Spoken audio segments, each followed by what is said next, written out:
Let's see, the best case scenario, the government's going to lose $600 million with the Trans Mountain pipeline expansion whenever it's done. If it's halted, though, there's already $14.4 billion sunk into it.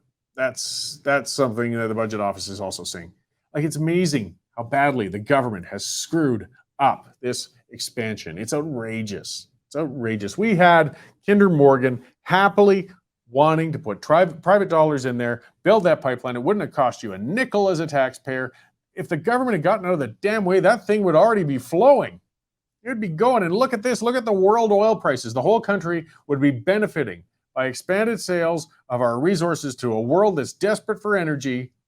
And this thing's still, that picture that Nico just posted of it with these pipes laying all over in the mud and the trucks is about right. I mean, it's in progress, but it agonizingly slowly, way over budget. It just keeps costing more and more, and not a single drop has gone through that thing. And this isn't even a new pipeline. This is an expansion of an existing one. The Trans Mountain Pipeline's been pumping oil safely since the 50s through that whole area. They're not even cutting new bush. They're going to widen the right-of-way a little and lay it right next to it.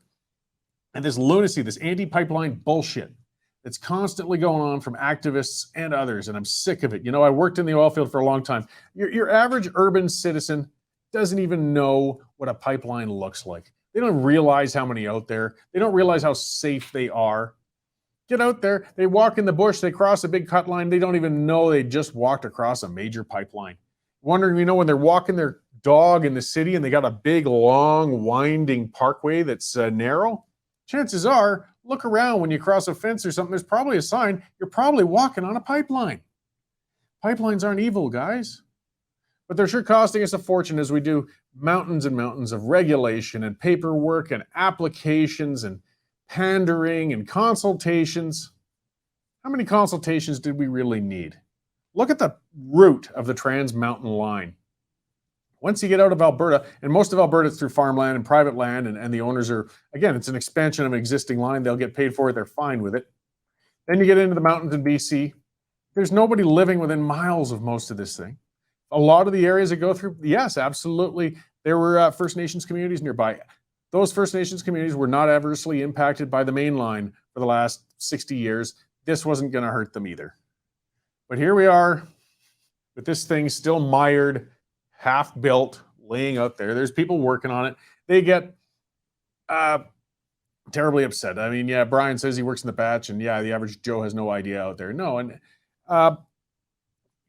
they get upset. They're saying, we're working on it. We're doing it. It's going to go. Okay, I know it's not your fault on the ground, guys, but this thing, my God, we might actually get to the green transition by the time this pipeline is actually finished, if such a thing exists. And the pressure keeps coming on. Every time we get these releases from the budgetary office and stuff like that, the environmentalists are saying, shut it down now.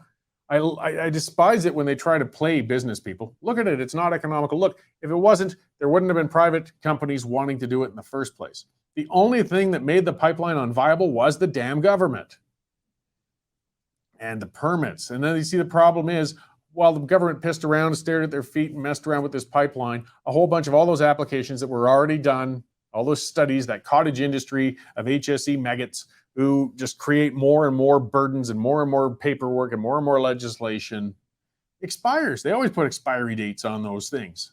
Then you got to start the whole process over again. Meanwhile, nothing's getting done.